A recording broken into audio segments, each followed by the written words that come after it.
Part 2, y'all, of prison truth, reentry, and probation. So like I was saying from the last video, my probation officer was skeptical of me because of the nature of my case. What the other probation officer had done wrote in my PSI. If y'all don't know what a PSI is, it's a pre-sentencing investigation.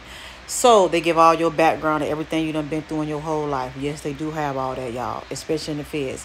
So after that, I had to go to one session, and my probation officer sat in there with me, and he actually got an insight of who I was, you know, and some of the things I had done did and had an experience prior to going to prison. So when the psychologist was done, the psychologist asked me, how did you end up in prison? And I told him I made a bad decision. Y'all excuse my baby in there because he got his cousins.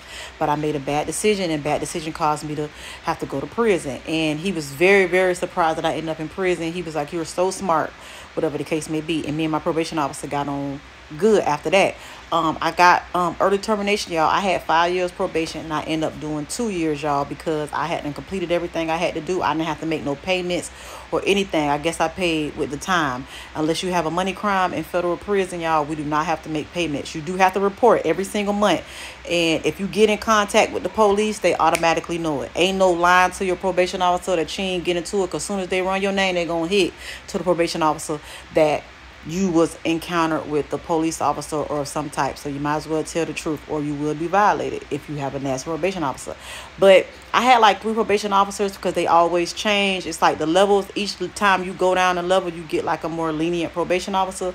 So by the time I had done got to the 2-year mark, they was like, why are we monitoring you? You need to be, you know, done with this. So I had to go back in front of the judge though, y'all, to get off probation because of the nature of my crime. My attorney, a U.S. attorney, was like, we need to see if she's really doing the right thing. And they saw that I was, and he actually paid for my parking when I was getting out of the courthouse, the federal courthouse. But in the halfway house, y'all, you know, it's like a dorm room. It's like beds. You have to be in there with like other girls. It's not as many girls that go to the halfway house, and there are men. So for every 1 female, it's like 5 or 6 men. Always remember that.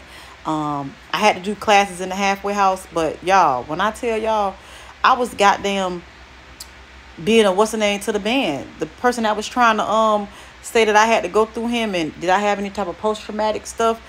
He had more post-traumatic than I did, and I was the one that was in prison. He was an actual doctor, y'all, and I ended up having to help him. He had a whole nother situation, but I'll tell you about that in another video. But yeah, the halfway house was easy for me, and probation was easy for me. It's not like that for everybody else, because they do people that violate. But for me, it was easy because I knew I never wanted to go back to prison.